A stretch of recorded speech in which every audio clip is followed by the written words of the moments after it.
Assalomu alaykum barchaga. Dofamin jamoasi tomonidan tayyorlangan onlayn biokimyo kursimizning navbatdagi soni bilan tanishib chiqamiz. Bugun sizlar bilan keton tanachalari haqida gaplashamiz. Bugungi mavzuyimizni quyidagi rejalar asosida batafsil ko'rib o'rganamiz. Birinchi, organizmning energiya manbalari. Ikkinchi, keton tanachalari haqida. Uchinchi, ketogenez, ya'ni keton tanachalarining hosil bo'lishi. To'rtinchi, ketoliz, ya'ni keton tanachalarining parchalanishi. 5-chi, gormonal boshqaruv va oxirgi rejamiz ketoatsidoz haqida bo'ladi. Tayyor bo'lsangiz, boshladik. Boshlandi. Organizmning energiya manbalari. Tirik ekanmiz, bizga energiya kerak. Chunki organizmdagi har bir jarayon, yurak urishi, nafas olish, mushaklar harakati, buyraklarning ishlashi yu hujayralardagi oqsillar sintezi, bularning hammasi uchun tinimsiz energiya sarflanadi. Organizm asosan 4 xil energiya manbaidan foydalanadi. Bular glyukoza, yog'lar, keton tanachalari va aminokislotalar. Do'stlar, biz tirik ekanmiz, tinimsiz energiya sarflanadi organizmimizda. Nimaga? Chunki tinimsiz yuragimiz urib turadi, to'g'rimi? Tinimsiz mushaklarimiz harakatlanadi.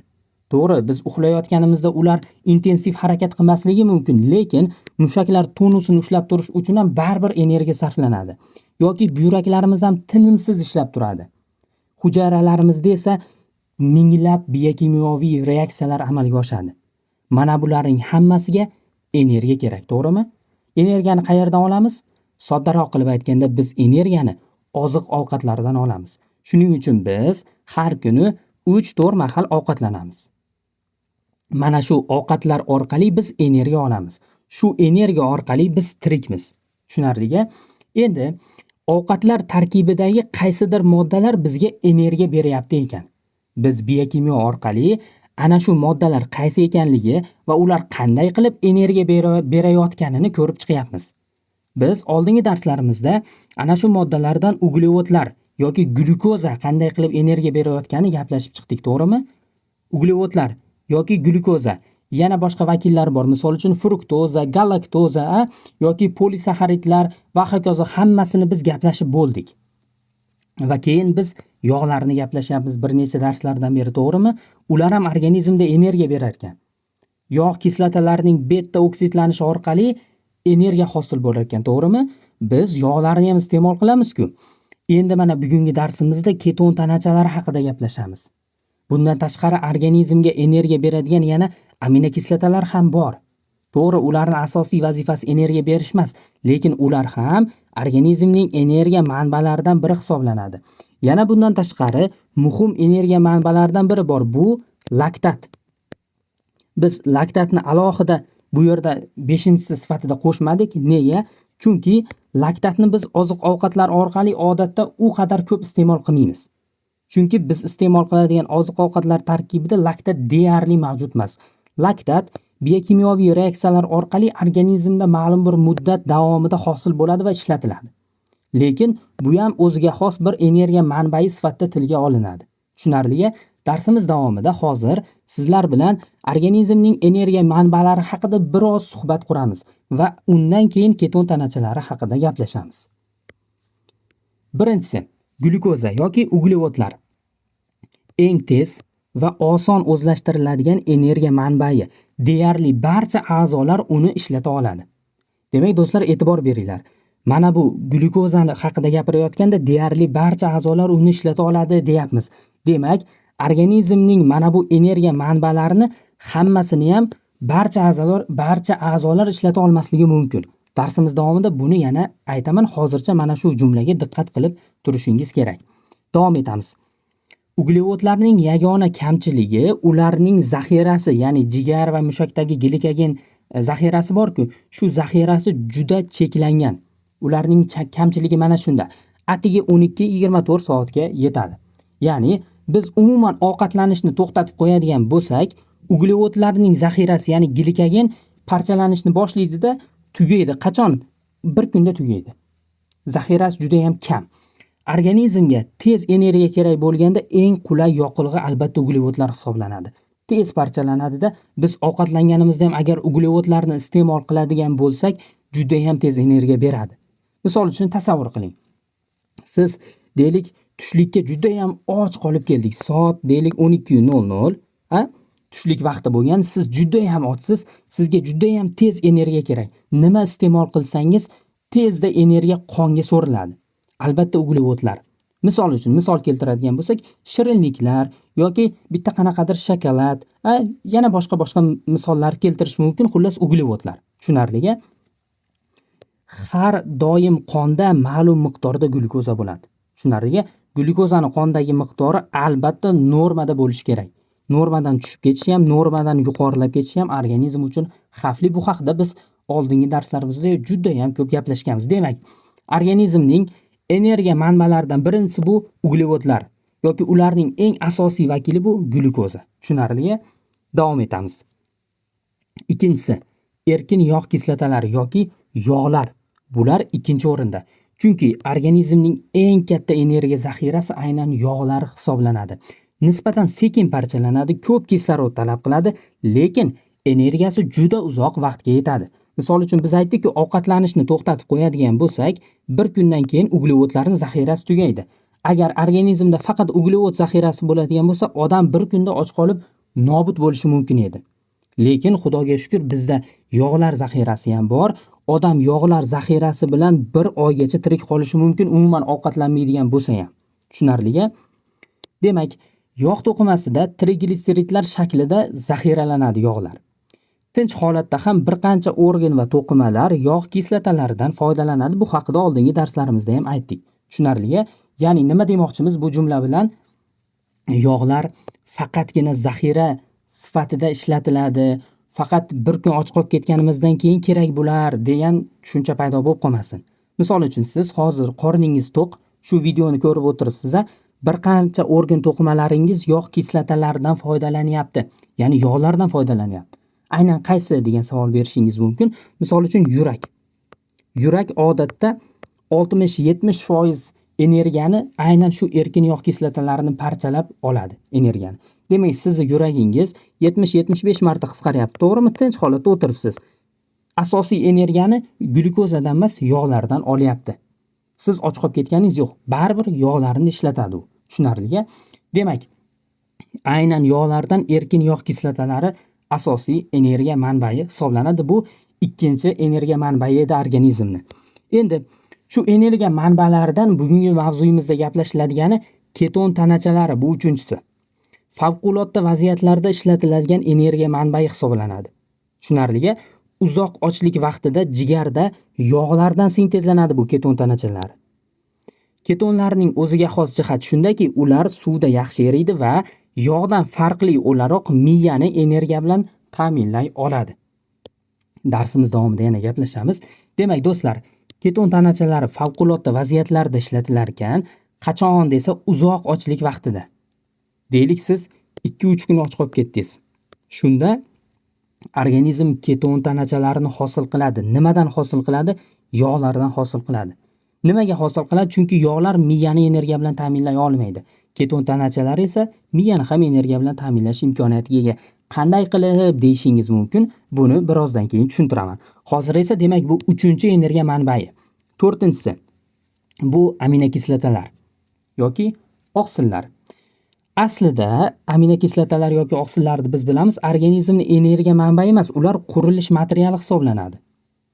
Ammo ekstremal ochlik holatlarida organizm noiloj o'zini mushak oqsillarini ham parchalab, ulardan yoqilg'i sifatida yoki yangi glyukoza hosil qilish uchun ham foydalanishga majbur bo'lishi mumkin. Oqsillarning ko'p yo'qotilishi organizm uchun xavfli. Organizmni tirik qolishi ham o'z aslida oqsillarning qay darajada yo'qotilishi bilan o'lchanadi. Bu nima degani? Misol uchun, deylik bir guruh odamlar bir oy davomida och qoldi. Bir oy davomida och qolib ketdi. Ular tirik qoldimi desa, ha, tirik qoldi, lekin ular yashab ketadimi endi bu yog'iga ham desa, bu so'roq ostida. Nega? Deylik, tasavvur qiling, 10 ta odam bir oy davomida och qolib ketdi. Ularni tanasidagi yog' hisobiga ular hozirgacha tirik, lekin ularni tanasidagi oqsillar ham parchalanishni boshlagan. bu tasavvur qiling, farazan aytyapman, ularni tanasidagi oqsillar ham parchalanishni boshlagan. Oqsillar miqdori kamayishni boshlagan. Nega? Chunki ularni yog' zaxirasi ham yakuniga yetyapti. Agar ularning oqsillari ham kamayishni boshlab, ma'lum miqdordan kamayib ketadigan bo'lsa, endi organizm uchun xavfli. Chunki oqsillar organizmning qurilish materiali. Organizmdagi fermentlar, hujayralarning strukturalari oqsillardan iborat. Qaytmas o'zgarishlar boshlanadigan bo'lsa, organizm nobud bo'ladi. Tushunarlimi? Ya'ni demoqchimanki, organizmda oqsillarning parchalanishni boshlashi organizm uchun juda ham yomon signal. Organizmni nobud qilishi mumkin. Tushunarli? Demak, organizmning 4-chi eng oxirgi energiya manbai bu oqsillar yoki aminokislotalar hisoblanadi. Bundan tashqari qo'shimcha sifatida laktatni ham aytish mumkin albatta. Bu ham ma'lum bir miqdorda oraliq bir energiya manbai hisoblanadi. Xo'p, bundan tashqari yana boshqa energiya manbalarini ham aytish mumkin. Biokimyoviy reaksiyalar orqali organizmda ma'lum bir muddat hosil bo'lib sarflanib ketadigan moddalar bor. Lekin ular asosiy energiya manbai emas. Shuning uchun ularni hozir bu yerga kiritmadik. Tushunarlimi? Xo'p, davom etamiz do'stlar. Demak, biz organizmning energiya manbalarini sanab o'tdik. Endi savol tug'iladi, odam tanasidagi organlar hammasidan foydalanadimi? Odam tanasidagi organ va to'qimalar turli energiya manbalaridan foydalanadi. Misol uchun tasavvur qiling, bizda miya bor yoki yurak bor yoki yana boshqa organlar bor. Ular haligi yuqoridagi 4 ta energiya manbasini hammasidan ham foydalanmaydi. Spesifik ba'zi organlar to'ralasidan ham foydalanishi mumkin, ba'zi organlar faqat glyukozadan foydalanadi, ba'zilari yana boshqasidan foydalanadi. Hozir endi shular haqida biroz ma'lumot beraman. Demak, bunga oid bir qancha misollarni ko'rib chiqamiz hozir. Birinchisi, miya. Odatda faqat glyukozadan foydalanadi. Misol uchun hozir siz o'tiribsiz, videoni ko'rib, miyangiz glyukozani ishlatyapti. Tushunarlimi? Yoki faqat miya demaylik, butun boshli nerv sistemasi glyukozadan foydalanadi. Uzoq ochlik davrida keton tanachalaridan ham foydalanishi mumkin. Energiyaning 70% gacha qismini qoplashi mumkin keton tanachalari. Qolgan 30% qismi baribir glyukozaga to'g'ri keladi. Tushunarlimi? Yog' kislotalarini umuman ishlata olmaydi, chunki ular gematoensefalik baryerdan o'ta olmaydi. Tushunarlimi? Ya'ni miya nima bo'lgan taqdirda ham yog' kislotalaridan foydalana olmas ekan. Organizm 7 kun och qolib ketganmi, 14 kun och qolib ketganmi farqi yo'q. Gematoensefalik baryerdan baribir o'ta olmaydi. Gemato degani qon, ensefalik degani miya, ya'ni qon miya to'sig'i. O'zbekchasiga shunaqa tarjima qilsa bo'ladi. Xullas, qondan miyaga yog' kislotalari o'ta olmaydi. Keton tanachalari o'tishi mumkin. Darsimiz davomida yana bu haqida gaplashamiz, chunki keton tanachalarining o'ziga xos xususiyatlari degan joyi bor mavzumizda, shu haqida gaplashamiz. Demak, do'stlar, miya glyukozadan foydalanar ekan. Asosiysi, juda ham och qolib ketadigan bo'lsak, uzoq muddat unda keton tanachasini ham ishlatish mumkin, lekin yog'dan foydalanmaydi. Tushunarlimi? Mana bu yerda strelka qo'ydik. Asal bu uglevod, asaldan juda ham osonlik bilan foydalanish mumkin, lekin yog'dan foydalanmaydi. Tushunarlimi? Xo'p, boshqa organlarimizchi yana bir nechta misollar bilan tushuntirib o'taman. Deylik, yurak. Yurak tinimsiz ishlaydigan va eng ko'p energiya sarflaydigan a'zolardan biri. To'qlik holatida erkin yog' kislotalaridan va glyukozadan foydalanadi. E'tibor bering, yog'dan ko'proq foydalanadi. 60-70% gacha. Glyukozadan esa bor yo'q 30-40%. Tinch holatda, ya'ni to'qlik holatida. Ochlik holatidachi, organizm och qolib ketsa, ochlik holatida yog' kislotalari va keton tanachalaridan foydalanadi. Holatga qarab glyukoza va laktatni ham ishlatishi mumkin. E'tibor bering. Yurak yog' kislotasini ham, glyukozani ham, keton tanachasini ham ishlataverar ekan, laktatni ham ishlatar ekan. Kuchli jismoniy harakat vaqtida endi yurak glyukoza va laktatdan ko'proq foydalanadi, tez energiya bergani uchun. Xullas, yurak yoqilg'i tanlamaydi. Qaysi biri qulay bo'lsa, shunisini ishlataveradi. Demak, yurak shunga moslashgan ekan. Istalgan energiya manbasini ishlataveradi. Tushunarlimi?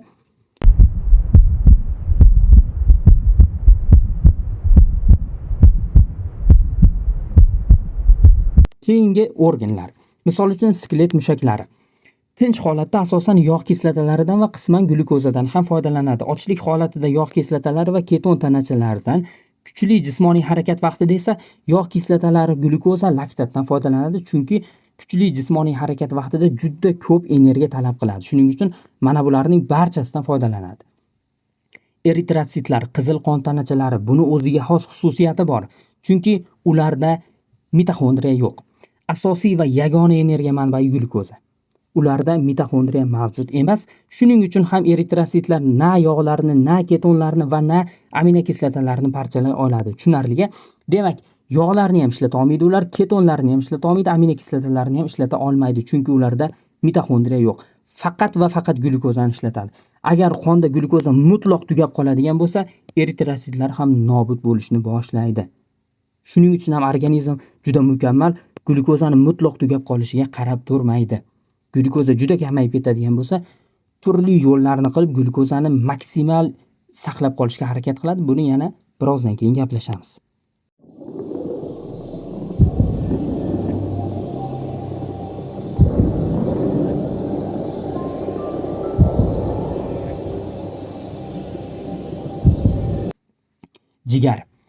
Jigar endi o'ziga xos haqiqiy biokimyoviy laboratoriya hisoblanadi.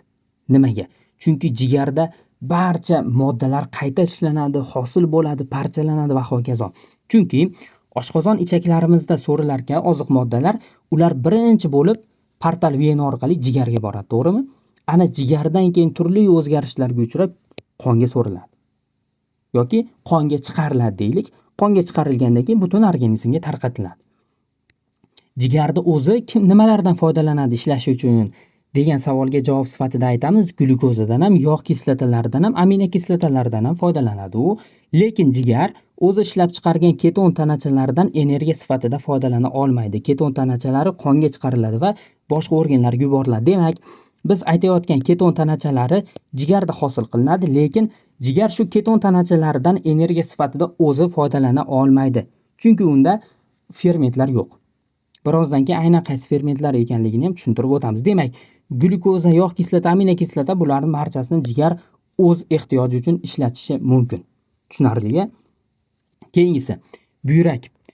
Buyrakning po'stloq va mag'iz qismi farqlanadi. Mana yashilda po'stloq qismi ko'rsatilgan, bu tomonda mag'iz qismi ko'rsatilgan. Buyrakning po'stloq qismi yog' kislotalari, keton tanachalari, laktatdan energiya sifatida foydalansa, mag'iz qismi asosan glyukozadan foydalanadi. Tushunarli? Do'stlar, bu misollarimizning eng oxirgisi. Sizlarda yana savollar paydo bo'lmasin deb ko'proq misol keltirishga harakat qildik. Masalan, leykotsitlar, oq qon tanachalari glyukozani ishlatadi, teri hujayralari, ya'ni terimiz bizni qon tomirlari orqali keladigan glyukozani ishlatadi. Bular ham o'pka to'qimasi glyukoza va yog' kislotalarini ishlatadi. Ingichkichak esa glutamin aminokislotasi va yog' glyukozani ishlatadi. E'tibor beringlar. Organizm eng ko'p glyukoza bilan nimani ishlatar ekan? Yog' kislotalarini ishlatar ekan. Shuning uchun biz organizmning energiya manbalarini sanaganda eng birinchi glyukoza deymizda, deyarli barcha a'zolar uni ishlata oladi deymiz. Chunki hujayralarda alohida sanaganimizda ham, organlarda sanaganimizda ham baribir biz glyukoza deyapmiz-da. Undan keyin ikkinchi o'rinda yog' kislotalari. Chunki juda ko'p organlar yog' kislotalarini ishlatadi. Misol uchun yurak yog' kislotalarini intensiv ishlatadi yoki skelet mushaklari, bu juda ham katta hajmga ega skelet mushaklari ham, yuragimiz ham juda ham ko'p sarflaydi aynan shu yog' kislotalarini. Tushunarli? Ikkinchi o'rinda aynan yog' kislotalari turadi. Tushuntira oldim degan umiddaman. Demak, do'stlar, organizm bitta energiya resursiga qaram emasligi uning o'ziga xos himoya mexanizmi hisoblanadi. Jiddiy ozuqa yetishmovchiligi kuzatilgan taqdirda ham organ va to'qimalar vaziyatga moslashgan holda turli energiya manbalaridan foydalanib, o'zining funksiyalarini uzluksiz bajarib tura oladilar. Hozir endi mana shuni qisqacha izohlab beraman. Demak, do'stlar, tanamizdagi organlar ba'zilari bitta energiya manbaidan foydalanar ekan. Misol uchun eritrotsitlar faqat glyukozani ishlatadi yoki miya ham deyarli glyukozani va qisman keton tanachani ishlata olishi mumkin xolos. Lekin ba'zi organlarimiz barcha energiya manbaidan foydalana olar ekan. Endi organizm juda ham moslashuvchan bir tizim. Nimaga? Qaranglar. Misol uchun eritrotsitlar faqat glyukozani ishlatadi deyapmiz-ku. Glyukoza organizmda keskin kamayib ketdi, tasavvur qiling. Eritrotsitlarning ehtiyojini ham ta'minlay olmay qoldi. Glyukozani miqdori deylik juda ham kamayib ketyapti-da, glyukozani miqdori kamayib ketdi-da, eritrositlarga glyukoza yetishmay qoldi. Shu payt nima qiladi? Mana bu yurak ham glyukozani deyarli ishlatayotgandi-ku, ko'p emas, lekin ishlatayotgandi. Nima bo'ladi? Endi yurak glyukoza ishlatishni to'xtatadi. Glyukozani ishlatishni to'xtatdi. Yurak nimani ishlata oladi? Yog' kislotalarini ishlata oladimi? Ha, yog' kislotalarini ishlata oladi. Endi yurak yog' kislotasini ishlatyapti. Jigarda qanaqa imkoniyatlar bor? Jigar ham boshqa energiya manbalarini ishlata oladi. Glyukoza ishlatish shart emas. Boshqa energiya manbalarini ishlatyapti-da, jigar glyukoneogenezni aktivlashtirib, glyukozani qonga chiqarishga harakat qiladi. Yoki buyrakda ham shunday imkoniyat bor. Ha, to'g'rimi? Lekin miya glyukozani ishlatishi kerak. Keton tanacha hosil bo'lishi uchun uzoq vaqt och qolish kerak. Hali keton tanacha hosil bo'lgani yo'q. Demak, organizm glyukozani kimga beryapti? Eritrositlarga va miyaga beryapti-da, boshqa organlarga yog' kislotasini ishlat deyapti, laktat bo'lsa laktatni ishlat deyapti, yoki bo'lmasa yana boshqa energiya manbalarini ishlatib tur deb turib, biz o'sha glyukozani iste'mol qilgunimizcha mana shunaqa kompensatsiya qiladi. Tushunarlimi? Biz ovqatlanganimiz yo'q, och qolib ketdik, glyukoza kamayib ketdi-da, organizm o'ziga xos bir tizimni yo'lga qo'yyapti-da, mana bu organlarga glyukozani ishlatmay tur deb turib, eritrositlar va miyaga, nerv sistemasiga glyukozani berib turib, qolganlardan glyukoza ishlatishni cheklab qo'yapti. Mana shunaqa bir tarzda organizm energiya manbalarini nazorat qiladi va kerakli organlarga kerakli vaqtda kerakli resurslarni berib tura oladi. Tushunarlimi? Ya'ni organizmda turli energiya manbalari bor ekan va ular turli organlar, turli hujayralarga, demak, turlicha yondashilishi mumkin, ya'ni berilishi mumkin. Mana shuni tushuntirmoqchi edim. Xo'p, endi bugungi mavzuyimizga qaytamiz. Energiya manbalaridan keton tanachalari. Bugungi mavzuyimiz aynan mana shu haqida. Organizmda glyukoza va yog' kislotalaridan tashqari keton tanachalari deb ataladigan energiya manbai ham bor. Keton tanachalari bu jigar hujayralarining mitoxondriyasida yog' kislotalaridan hosil bo'ladigan, suvda eriydigan kichik organik molekulalar. Demak, keton tanachalari jigarda hosil bo'lar ekan, aynan qayerda? Jigar hujayralarida, ya'ni gepatotsitlarda, jigar hujayralarining mitoxondriyasida nimadan hosil bo'lar ekan? Yog' kislotalaridan hosil bo'lar ekan. Tushunarlimi? Yog' kislotalaridan hosil bo'lishiga qaramasdan suvda eriydigan kichik organik molekulalar, ya'ni yog'simon tabiatga ega emas keton tanachalari. Davom etamiz. Keton tanachalarining ahamiyati uzoq ochlik vaqtida yaqqol ko'zga tashlanadi. 1-2 kundan uzoq davom etgan ochlik hisobiga organizmda glikogen zaxirasi tugab, glyukozaning qondagi miqdori kamaya boshlaganda jigarda yog' kislotalaridan keton tanachalari hosil qilinadi. Keton tanachalari muqobil energiya manbai sifatida glyukoza bilan oziqlanadigan organlarni energiya bilan ta'minlashga harakat qiladi. Masalan, buyrak, skelet mushaklari, miya, yurak. Natijada glyukozaning to'laqonli tugab qolish xavfi kamayadi, chunki eritrositlar kabi muhim hujayralar faqatgina glyukozadan energiya oladi. Agar glyukoza tugab qolsa, eritrositlar nobud bo'la boshlaydi. Tushunarli bo'ldi degan umiddaman do'stlar. Yuqorida ham aytib o'tdim. Demak, uzoq ochlik vaqtida, uzoq ochlik deganda biz 3-4 soatli ochlikni nazarda tutmayapmiz. Do'stlar, 1 kun yoki 1-2 kundan uzoq davom etadigan ochlik. Shunchaki 4 soat och qolib ketadigan bo'lsangiz, keton tanachalari hosil bo'lmaydi. Organizm avvaliga glikogen zaxirasini ishlatadi, undan keyin glyukoneogenezni ishga tushiradi. Ana undan keyin ham organizm ochlik davom etadigan bo'lsa organizmda, shu uzoq ochlik deyiladi. Deylik 1 kundan ham oshib ketdi, 2 kundan ham oshib ketdi. Keyin nima bo'ladi? Organizmda jiddiy ochlik davom etyapti. Keyin organizm yog' kislotalaridan keton tanachalarini hosil qiladi. Keton tanachalari endi deylik mana bu organlarni, buyrak, skelet mushaklari, miya, yurak kabilarni energiya bilan ta'minlab beradi. Davom etamiz. Obrazli qilib aytganda, organizmda energetik jihatdan favqulodda holat yuzaga kelganda keton tanachalari yordamga keladi. Endi shu yerda bitta savol tug'iladi. Glyukoza yetishmovchiligi kuzatilayotgan vaqtda nega organizm yog' kislotalarini o'zidan foydalanmasdan keton tanachalarini hosil qilyapti? Savol tushunarli bo'ldi. Organizmda glyukoza yetishmovchiligi bo'lyapti, lekin organizmda yog' kislotalari yetarli, hali yog' zaxirasi bor-da. Shu yog' kislotasini o'zini ishlatib qo'ysa bo'lmaydimi? Nima qilyapti? Yog' kislotasidan keton tanachasi hosil qilishdan maqsad nima? Shunaqa savol paydo bo'lishi mumkin. Hozir shuni javobini ko'rib chiqamiz. Keton tanachalarining yog' kislotalaridan farq qiladigan ikkita muhim afzalligi bor. Birinchisi, keton tanachalari suvda yaxshi eriydi. Organizmda yog' bor, lekin o'sha yog'ni o'zidan foydalansa ham bo'ladi. Muammo shundaki, yog'lar suvda yaxshi erimaydi. Keton tanachalari suvda yaxshi eriydi. Bu nimaga kerak? Do'stlar, e'tibor bering. Yog' kislotalari suvda yaxshi erimaydi. Qonda harakatlanishi uchun ular albatta maxsus tashuvchi oqsilga, ya'ni albuminga muhtoj. Qondagi albuminlarning soni esa cheklangan.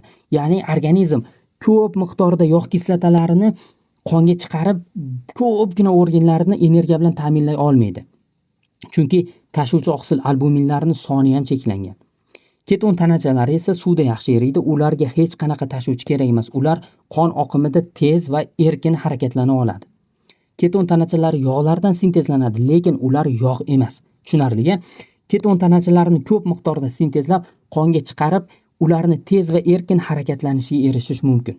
Tushunarli, yog'lardan farqli jihati shunda. Yana bitta muhim joyi bor. Keton tanachalari gematoensefalik baryerdan o'ta oladi. Yog' kislotalari miyani qon tomirlaridan ajratib turuvchi to'siq, ya'ni gep yoki buni kengaytmasi gematoensefalik baryer. Mana shu gematoensefalik baryerdan mutlaqo o'ta olmaydi. Shu sababli miya ochlikdan o'lsa ham yog' kislotalarini ishlata olmaydi. Keton tanachalari esa molekulyar jihatdan juda kichik bo'lgani sababli gematoensefalik baryerdan osongina o'tadi va qonda glyukoza kamayib ketganda miya hujayralarini o'limdan saqlab qoladigan yagona energiya manbai hisoblanadi. Tushunarli? Demak, organizm och qolib ketganda yog' kislotasi o'zidan foydalansa bo'ladi, lekin yog' kislotasi bilan organizm miyani energiya bilan ta'minlay olmaydi. Unaqa paytda yog' kislotasidan keton tanachasini sintezlab, keyin miyaga jo'natish kerak. Tushunarli? Davom etamiz. Keton tanachalarining 3 ta asosiy vakili bor. Birinchisi atsetoatsetat. Jigarda keton tanachalarini sintez jarayonida eng birinchi hosil bo'ladigan vakili. Qolgan ikkitasi aynan shundan hosil bo'ladi. Muskul va buyraklar uni to'g'ridan-to'g'ri o'zlashtira oladi. Atsetoatsetat, eslab qolamiz. Yana ikkita vakili bor. Beta gidroksibutirat. Eng asosiy vakil mana shu. Atsetoatsetatga bitta vodorod qo'shilishi natijasida hosil bo'ladigan modda qonda aylanib yuruvchi ketonlarning eng asosiy va eng katta qismini, taxminan 70-80% qismini aynan shu modda hosil qiladi. Ya'ni tashkil qiladi. Asosiy energiya manbai sifatida aynan shu beta gidroksibutirat aytiladi. Demak, 3-chi vakil atseton. Atsetoatsetatdan avtomatik ravishda sekin asta ajralib chiqadigan qoldiq mahsulot, u hech qanday energiya bermaydi. Atsetonning hidi bor-ku, biz uzoq ochlik vaqtida keladigan hid sifatida aynan shu atseton hidi aytiladi. Chunki bu uchuvchan modda. Birozdan keyin yana gaplashamiz va ketonlarning nomlanishi ham shu aynan atsetonning talaffuzi bilan bog'liq. Atseton chunki ularning eng qadimiy, eng birinchi vakili hisoblanadi. Endi esa biz keton tanachalarining sintezi, ya'ni hosil bo'lishini ko'rib chiqamiz. Keton tanachalarining hosil bo'lish jarayoni ketogenez deb ataladi. Ketogenez faqat jigarda kechadi. Bu jarayon jigar hujayralarining mitoxondriyasida amalga oshadi.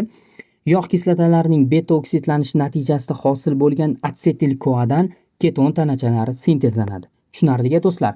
Demak, keton tanachalari sintezi ketogenez deyilar ekan. Bu jarayon qayerda kechar ekan? Jigarda kechar ekan. Jigar hujayralarining mitoxondriyasida kechar ekan. Endi e'tibor bering. Biz yog' kislotalaridan hosil bo'ladi deyapmiz-ku.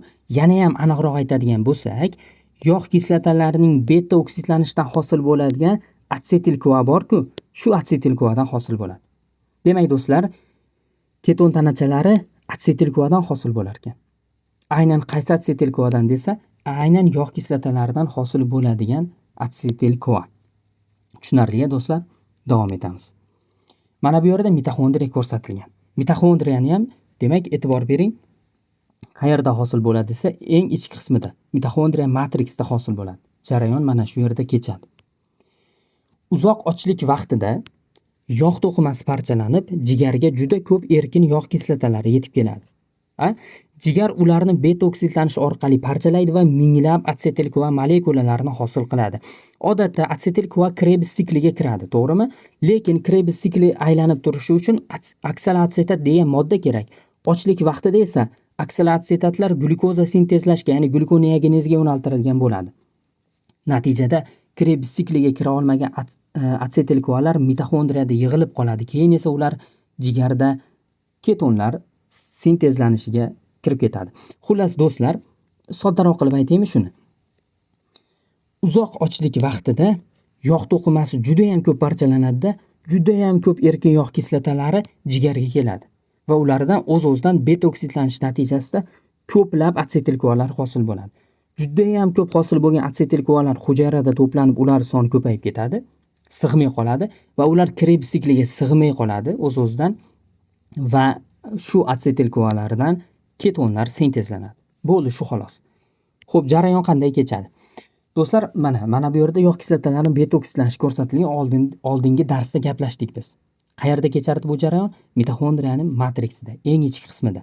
Mana yog' kislotasi asta-sekin ichkariga kiritilardi va keyin bu reaksiyalar amalga oshib, oxirida nima hosil bo'lardi? Atsetil-CoA. Biz o'tgan darsda aytgandik, shu hosil bo'lgan atsetil-CoA Krebs sikliga kirishi mumkin va agar bu juda ham ko'payib ketadigan bo'lsa, jigarda shundan ketonlar hosil bo'lishi mumkin degandik. To'g'rimi? Mana shu bugungi darsda aytyapmizki, shu yog' kislotalarining beta oksidlanishidan hosil bo'lgan atsetil-CoA ketonlarni hosil qiladi jigarda deyapmiz. Xuddi shu narsa, boshqa qanaqadir alohida bir reaksiya aytilmayapti. Endi mana bu yerda Krebs sikli ko'rsatilyapti. Mana xuddi o'sha atsetil-CoA. Bu atsetil-CoA qayerdan hosil bo'ldi? Mana fatty acids, yog' kislotalarining beta oksidlanishidan atsetil-CoA hosil bo'lyapti. Shu atsetil-CoA ko'pligidan bu Krebs sikliga kirmayapti-da, ko'payib ketgan atsetil-CoA. Nima bo'lyapti? Ketonlar sinteziga kiryapti. Tushunarli? Oksalotsetat mana, oksalotsetat glyukoneogenezga ishlatilyapti. Yuqorida aytganimiz. Shu oksalotsetat bilan atsetil-CoA birikib sitratni hosil qiladi, Krebs sikli boshlanib ketardi. Lekin uzoq ochlik vaqtida mana bu oksalotsetat glyukoneogenezga kirib ketgan bo'ladi. Oksalotsetat ham kam o'zi hujayrada. Shuning uchun Krebs sikli ham u qadar jadal bo'lmaydi. Tushunarli? Ketogenezni endi, ya'ni mana bu jarayonni ko'rib chiqishimiz kerak. Atsetil-CoAdan ketonlar hosil bo'lishi qanday reaksiyalar orqali amalga oshadi? Shu ketogenez deyiladi, to'g'rimi? Ketogenezning biokimyoviy bosqichlari va fermentlari qanday amalga oshadi bu? Birinchi bosqich. Ikkita atsetil-CoA o'zaro qo'shiladi. Atsetil-CoAdan hosil bo'ladi deyapmiz-ku. Mana ikkita atsetil-CoA o'zaro qo'shilib turib, atsetil-CoAni hosil qiladi. Ferment tiolaza fermenti. Ikkita atsetil-CoA o'zaro qo'shilib 4 ta uglerodli birikmani hosil qilyapti. Boshqa hech nima hosil bo'lmayapti. Ikkinchi bosqich. HMG-CoA degan moddani hosil bo'lishi. Atsetil-CoAga 3-chi atsetil-CoA qo'shilyapti. Yana bitta atsetil-CoA qo'shilyapti-da, HMG-CoA degan modda hosil bo'ladi. HMG-CoA sintaza degan ferment ishtirokida. Demak, yana bitta 3-chi atsetil-CoA kelib qo'shilishi hisobiga 6 ta uglerodli katta molekula HMG-CoA hosil bo'ladi. Bu reaksiya HMG-CoA sintaza fermenti orqali amalga oshadi. Demak, bu ketogenezni tezligini belgilaydigan nazoratchi kalit fermenti hisoblanadi. Tushunarli? Eng muhim fermenti HMG-CoA sintaza.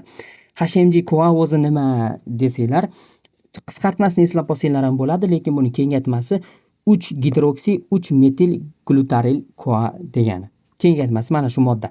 Lekin qisqartmasini eslab olsanglar ham yetadi. HMG-CoA. Xo'p, do'stlar, mana bu yerda sxematik tarzda ko'rsatilgan. E'tibor beramiz. Mana ketogenez jigarda kechyapti.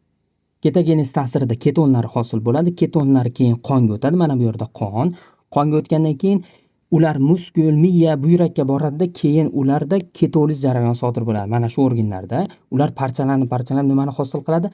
Atsetil-CoAni hosil qiladi. E'tibor beringlar do'stlar. Mana bu yog' kislota.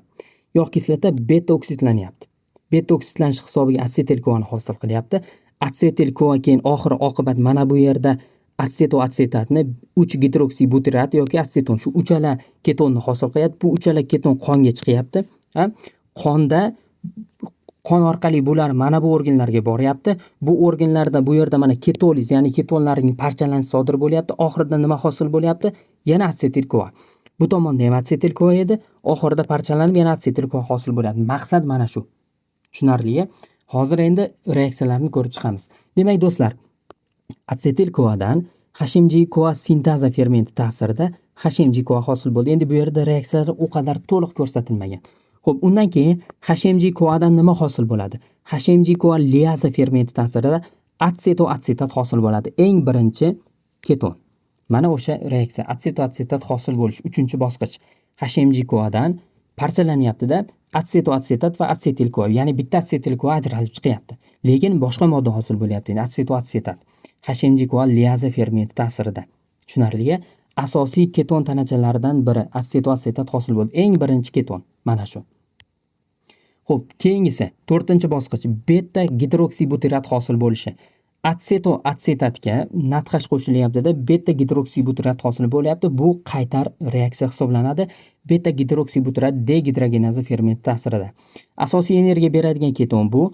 U atsetoatsetatga demak NADH qo'shilishi hisobiga hosil bo'ladi. Jigar qonga aynan mana shu ketonni chiqarib beradi, chunki u ketonlarning eng barqaror va energiyaga boy shakli hisoblanadi. Tushunarli?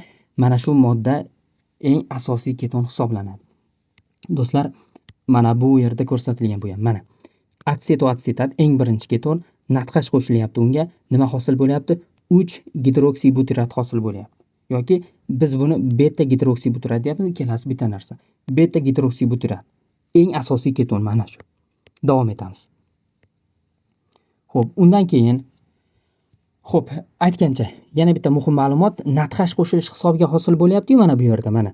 Atsetoatsetatga NADH qo'shilib keyin 3 gidroksibutirat yoki beta gidroksibutirat hosil bo'lyapti. Agar hujayrada NADH ko'p bo'ladigan bo'lsa, beta gidroksibutirat ham ko'proq hosil bo'ladi.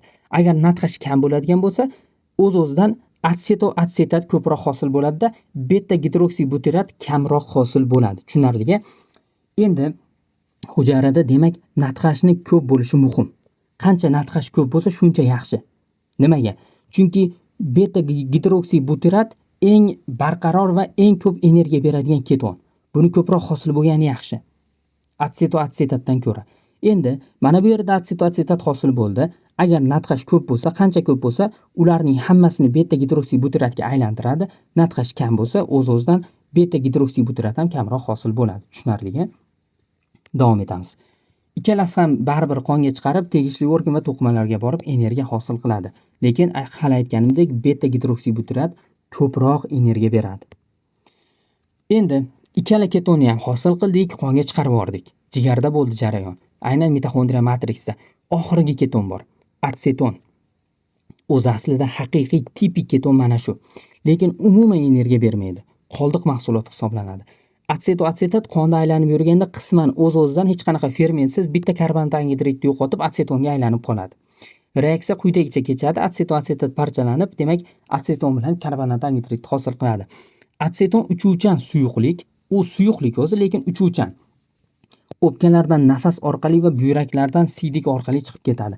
Nafas orqali chiqqan hidini osongina payqashingiz mumkin. Atsetondan chirigan olmaning hidi yoki tirnoq bo'yog'ini tozalovchi suyuqlikning hidiga o'xshash o'tkir, shirin hid keladi. U qadar shirin ham deb aytib bo'lmaydi-yu, lekin u qadar badbo'y ham emas. Biroz o'tkirligi ham bor va biroz o'ziga xos shirin hidi ham bor. Shu o'tkir, shirin hidga ta'rif beriladi va juda ham uzoq och qolib ketganda kelishi mumkin yoki diabetiklarda ham aynan bu atsetonning hidini sezish mumkin, diabetlarda. Nimaganligini birozdan keyin yana izohlab beraman. Tushunarli-a? Xo'p, demak, davom etamiz. Do'stlar, bu sxemaga qaytaylik. Mana biz jigarda, aynan jigar hujayrasining mitoxondriyasida, mitoxondriyaning ham eng ichki qismida, matriksida biz yog' kislotasini beta oksidlanishidan hosil bo'lgan atsetil koadan nimani hosil qildik? 3 xil ketonni hosil qildik. Birinchi atsetoatsetat hosil bo'ldi-da, undan keyin beta gidroksibutirat va atseton hosil bo'ldi. Va biz qonda ko'rishimiz mumkin. Mana atsetoatsetat, beta gidroksibutirat va atseton. Uchalasi ham qonda yuribdi. Albatta, atsetonning miqdori u qadar ko'p bo'lmaydi. Demak, ketonlar endi miqdori juda ham ko'payib ketadigan bo'lsa, keyin atsetonni ham miqdori ko'payib, keyin u nafas orqali ham sezilishi mumkin. Demak, atsetoatsetat 3 gidroksibutrat yoki beta gidroksibutrat. Asosiysi mana shu ikkalasi. Energiya beradigani. Ular muskul, miya, buyrak kabi organlarga boradida, keyin ketolizga uchraydi, ya'ni parchalanganida energiya hosil qiladi. Atsetil koadan hosil bo'ldi bular va parchalanganda yana atsetil koani hosil qiladi. Tushunarli-a? Endi mana shu parchalanish jarayonini ko'rib chiqamiz. Bularning parchalanishi ketoliz deyiladi. Hosil bo'lishi esa ketogenez deyilgan edi. Endi parchalanishini ko'rib chiqamiz. Jigarda atsetil koadan sintezlangan keton tanachalari qonga chiqariladi. Qon orqali ular miya, mushak, yurak, buyrak kabi a'zolarga yetkaziladi. Ushbu organlarda keton tanachalari parchalanib yana atsetil koaga aylanadi. Atsetil koa esa energiya hosil qiladi. Keton tanachalarining parchalanishi ketoliz deb ataladi. Ketoliz orqali keton tanachalaridan atsetil koa hosil qilinadi. Bu bir necha bosqichda amalga oshadi. Birinchi bosqich beta gidroksibutratning atsetoatsetga aylanishi. Xuddi shuni teskarisi bo'lgan, to'g'rimi? Mana bu yerda sxema bo'lsa ko'rsataman do'stlar, mana.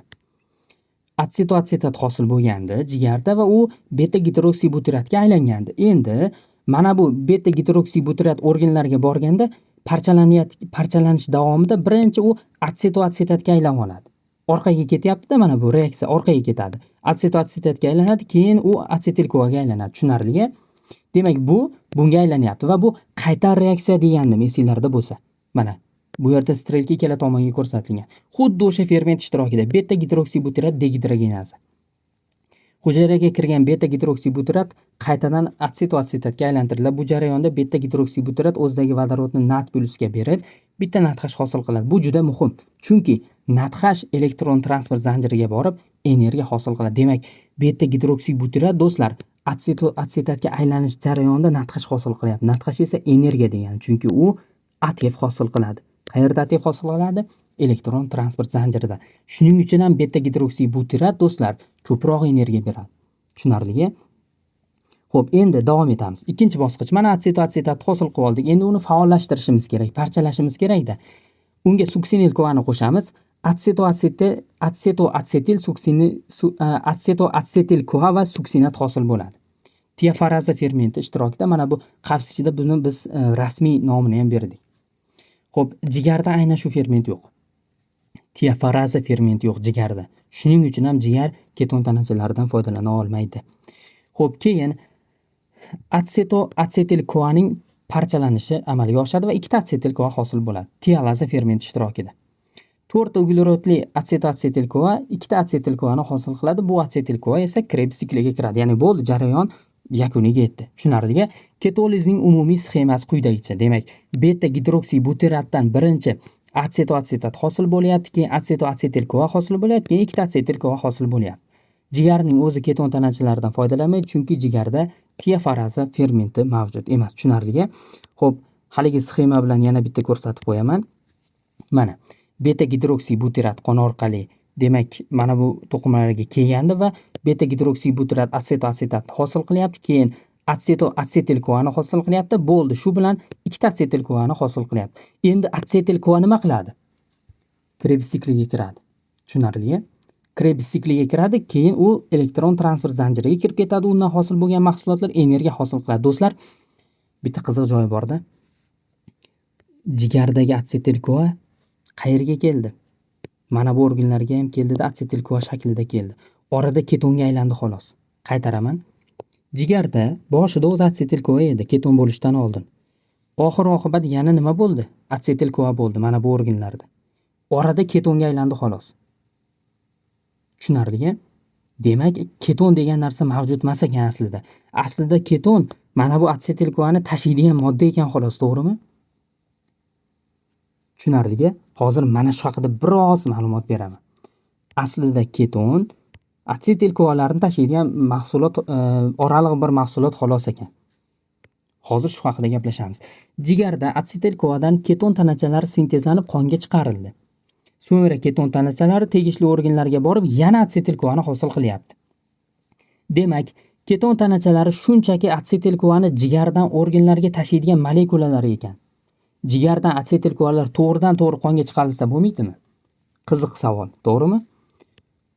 Mana bu sxema bo'yicha yana bitta qaytaraman. Do'stlar, mana bu atsetil koa orada ketonga aylandida, oxir oqibat yana atsetil kovaga aylandida, keyin Krebs sikliga kirib ketdi mana bu organlarda. Savol: jigar mana shu atsetil kovani shuncha reaks orqali ketonga aylantirib qonga chiqarmasdan, to'g'ridan to'g'ri shu atsetil kovani shunday qonga chiqarib olsa, qonga chiqarib bor mana bu muskul, miya, buyraklarga jo'natib yuborsa bo'lmaydimi? Savolni qaytaraman. Jigar atsetil kovani ketonga aylantirib qonga chiqarmasdan, atsetil kova bor ekan unda, mana yog'ni parchaladi, atsetil kovani hosil qildi jigar. Shu atsetil kovani shunday olib turib qonga chiqarib yuborsa, muskul, miya, buyrakka borsa atsetil kova parchalanib energiya hosil qiladi-ku u yerda. Shunaqa bo'lsa bo'lmaydimi? Nima keragi bor orada keton hosil qilib?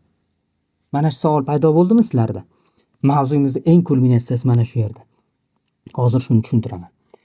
Atsetil kovalarni to'g'ridan to'g'ri qonga chiqarib bo'lmaydi, chunki atsetil kova molekulasi juda yirik hisoblanadi. Nimaga? Koenzim A qismi tufayli. Atsetil kovadagi koenzim A qismi bor-ku, juda ham yirik. Uni qonga chiqarib bo'lmaydi. Yog' kislotani beta oksidlab turib atsetil kova oldi-ku, buni mitoxondriyadan ham chiqara olmaydi. Qonga chiqarish tugul, mitoxondriyadan hujayrani sitoplazmasiga ham chiqara olmaydi. Koenzim A qismi juda ham yirik. Endi davom etamiz. Hujayra membranalari va ayniqsa mitoxondriya membranasi bunaqa yirik va qutbli molekulalarni mutlaqo o'tkazmaydi. Shuning uchun atsetil kova hujayra ichiga qamalib qolgan. Ayniqsa mitoxondriya ichiga. Keton tanachalari esa faqatgina atsetil qismini tashiydi. Mana bu reaksiyalar orqali biz atsetil kova tashilyapti deyapmiz-ku, lekin aslida koenzim A qismi shu yerda qoladi. HMG kova hosil bo'lyapti va hokazo bo'lyapti-da, koenzim A qismi mitoxondriyaning ichida qoladi. Qaytaraman, atsetil kovani CoA qismi bor-ku, shu mitoxondriya ichida qoladi. Ketonga aylanmaydi u. Ketonga aylanayotganda atsetil qismi aylanadi. Tushunarligi? Koenzim A ning miqdori yetarli bo'lishi jigardagi biokimyoviy jarayonlarning normal kechishi uchun ham muhim ahamiyatga ega. Ya'ni CoA qismi, xo'p do'stlar, CoA qismi mana shu jigarda o'zida qolishi ham muhim ahamiyatga ega. Jigar uchun kerak u CoA qismi. Tushunarligi? Xo'p, endi bundan tashqari atsetil kova qonga chiqqan taqdirda ham gematoensefalik baryerdan o'ta olmagan bo'lardi. Chunki u juda ham yirik. Tushunarligi? Demak, atsetil kovani shunaqangi bir o'ziga xos bir mo'jizaviy usulda miyaga, buyrakka, muskulga olib kirib qo'yaptiki organizm. Hayron qolasiz-da. Atsetil kova juda ham yirik molekula. Uni biz qonga chiqara olmaymiz. Qonga chiqargan taqdirimizda ham mana bu organlarga kirgizishning iloji yo'q. Lekin keton tanachalari, ketogenez, ketoliz degan jarayonlarni organizm yoki biz boshqacharoq qilib aytganda Alloh taolo deylik, shunaqangi bir mo'jizaviy usullarni yaratdiki, mana bu atsetil kova keton tanachalari orqali mana bu organlarga yetib boryapti. Tushunarli? Mana shu reaksiyalar orqali. Davom etamiz. Gormonal boshqaruv. Mavzuyimiz oxirlab qoldi. Jigar o'z-o'zidan keton tanachalarini ishlab chiqaravermaydi. Bu jarayon gormonlar orqali nazorat qilinadi. 2 dona gormon bor xolos. Birinchisi insulin. To'qlik gormon. U keton tanachalarini hosil bo'lishini bloklaydi. Chunki keton tanachalari ochlik vaqtida sintezlanadi. Insulin esa to'qlik gormoni. Qornimiz to'q bo'lganda insulin miqdori ortadi-da, albatta u keton tanacha hosil bo'lishini bloklaydi.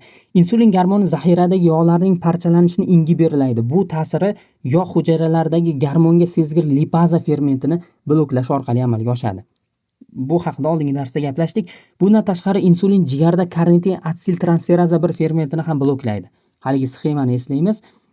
Yog' kislotalarning beta oksidlanishi, karnitin atsil transferaza bir fermentini bloklab qo'yadigan bo'lsa, o'z-o'zidan yog' kislotalar mitoxondriya ichiga kirmaydi va ketonlar sintezlanmaydi. Tushunarligi? Glyukagon gormoni, ochlik gormoni bu endi. Glyukagon yog' hujayralaridagi gormonga sezgir lipaza fermentini faollashtiradi. Natijada yog'lar, ya'ni triglitseridlar parchalanib, qonga ko'p miqdorda erkin yog' kislotalari chiqadi va ular jigarga keladi. Jigarga qanchalik ko'p xomashyo kelsa, ya'ni yog' kislotalari kelsa, ulardan shuncha ko'p keton ishlab chiqariladi. Tushunarligi? Demak, insulin keton tanachalari hosil bo'lishini bloklar ekan, mana bu glyukagon gormoni esa keton tanachalari hosil bo'lishini stimullar ekan. Ketoatsidoz. Ketoatsidoz degan bir holat bor. Hozir shu haqida qisqa ma'lumot beraman, ko'p emas. Ketoatsidoz bu organizmda keton tanachalarini nazoratsiz ko'p miqdorda ishlab chiqarish oqibatida qonning kislota ishqor muvozanatining buzilishi va qonda kislotali muhitning keskin ortib ketishi bilan kechadigan hayotga xavf soluvchi o'tkir patologik holat. Xullas, ketoatsidoz nima? Keton tanachalarini juda ham ko'payib ketishi qonda. Sog'lom odamda insulin orqali ketonlar ishlab chiqarishi qat'iy nazorat qilinadi. Ketoatsidozda esa bu jarayon izdan chiqadi. Insulin bilan bog'liq ketoatsidoz. Tushunarlimi? Hozir qisqacha aytib o'taman. Ketoatsidoz qachon kuzatiladi? Insulinning keskin yoki mutlaq yetishmovchiligi hisobiga ketoatsidoz kuzatiladi. Biz aytdikki, insulin keton hosil bo'lishini nima qiladi? Bloklaydi dedik. Agar insulin umuman yo'q bo'lib qoladigan bo'lsa yoki kamayib ketadigan bo'lsa nima bo'ladi? Keton tanachalari ko'p ishlab chiqariladi. Misol uchun, birinchi holat diabetik ketoatsidoz. Eng ko'p tarqalgan va eng xavfli sabablardan biri. Asosan birinchi tip qandli diabet bilan kasallangan bemorlarda kuzatiladi. Bemor qonida insulin umuman bo'lmagan sababli qonda glyukoza qancha ko'p bo'lmasin, hujayralar uni qabul qila olmaydi va organizm ochlik holatida qolaveradi. Birinchi tip qandli diabetda nima bo'lardi? Medosi bezini beta hujayralari bor-ku, insulin ishlab chiqaradigan. Shular zararlangan bo'ladi yoki shularda insulin ishlab chiqarish umuman bo'lmaydi. Natijada qonda insulin yo'q yoki juda ham kamayib ketgan yoki yo'q deylik. Nima bo'ladi endi? Biz yoki deylik o'sha bemor ovqat qabul qilyapti. Glyukoza qonda ko'p, lekin insulin yo'q. Nima bo'ladi? Organizm o'zini och deb hisoblaydi, chunki hujayralarga glyukoza kirmayapti. Jarayon to'xtatilgan, insulin bo'lmagani uchun. Nima bo'ladi endi? Organizm ochman deb o'ylayapti. Jigar zaxiradagi yog'larni parchalaydi, minglab keton tanachalari ishlab chiqaradi va jarayon qonga insulin yubormaguncha davom etadi.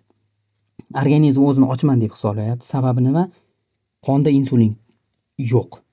Glyukoza ko'p. Misol uchun glyukoza 16 millimol bo'lib ketgan, misol uchun, glyukoza ko'payib ketgan. Insulin yo'q. Nima qiladi jigar? Organizm och ekan deb turib yog'larni parchalayapti, keton tanachalarini hosil qilyapti, ketonlar miqdori ko'payib ketyapti. Qonga insulin jo'natmaguncha jarayon davom etaveradi. Ba'zida ikkinchi tip diabetda ham o'tkir infeksiyalar yoki stress vaqtida kuzatilishi mumkin bu jarayon. Xo'p, endi alkogolli ketoatsidoz ham kuzatilishi mumkin. Surunkali alkogolizm bilan og'rigan, uzoq vaqt ovqat yemasdan ketma-ket spirtli ichimlik ichgan odamlarda kuzatiladi. Alkogol jigarda glyukoneogenezni bloklab qo'yadi. Ochlik esa qondagi insulinni kamaytiradi. Natijada qonda ham insulin ham glyukoza miqdori kamayib, xullas jigarda keton tanachalari sintezlanib, keton tanachalari miqdori ortib ketadi. Tushunarli? Va ketoatsidoz kuzatiladi. Endi xo'p, nima bo'pti keton tanachalari juda ham ko'payib ketsa? Nega xavfli bu holat? Keton tanachalari kuchli organik kislotalar hisoblanadi. Kislotali muhit keskin ortib ketganda organizmdagi barcha oqsillar va fermentlarning strukturasi o'zgarib, o'z ishini to'xtatadi. Hujayralar nafas olish va energiya ishlab chiqarish qobiliyatini yo'qotadi. Bemor diabetik koma holatiga tushadi. Bemorda o'tkir suvsizlanish va gipovolemik shok kuzatiladi. Biz umumiyroq berdik. Bu yerda deylik kaliy bilan bog'liq muammolar ham paydo bo'ladi. Umuman ionlar muvozanati buziladi. Kaliy bilan bog'liq muammolar hisobiga masalan yurakda o'zgarishlar bo'ladi, jiddiy aritmiyalar paydo bo'ladi va hokazo. Xullas, ketoatsidoz o'limga olib kelishi mumkin. Tushunarli? Jiddiy xavfli holat. Xo'p, endi mavzuyimizga xulosa qilamiz, do'stlar. Ketoatsidoz haqida yana qo'shimcha ma'lumotlarni internet manbalari orqali yoki kitoblar orqali o'qib olishingiz mumkin yoki kurslarimizda yana qo'shimcha ma'lumotlar berishimiz mumkin yoki izohlarda savollaringiz bo'lsa yozishingiz mumkin. Albatta biz javob berishga harakat qilamiz. Hozir esa mavzuyimizga xulosa qilamiz. Keton tanachalari jigarda yog' kislotalaridan hosil bo'lar ekan. Atsetil-koadan sintezlanadi. Aynan parchalanganda ham atsetil-koani hosil qiladi. Suvda oson eriydi. Uzoq ochlikda miya va boshqa to'qimalarni saqlab qoladi. Nazoratsiz ko'payganda ketoatsidozga sabab bo'ladi. Qo'shimcha sifatida shuni aytish kerakki, do'stlar, to'qlik holatida ham juda oz miqdorda keton tanachalari sintezi amalga oshib turadi. Mutlaq to'xtab qolmaydi to'qlik holatida. To'qlik holatida ham minimal miqdorda qonda keton tanachalari bo'ladi. Juda oz miqdorda bo'ladi lekin. Tushunarli?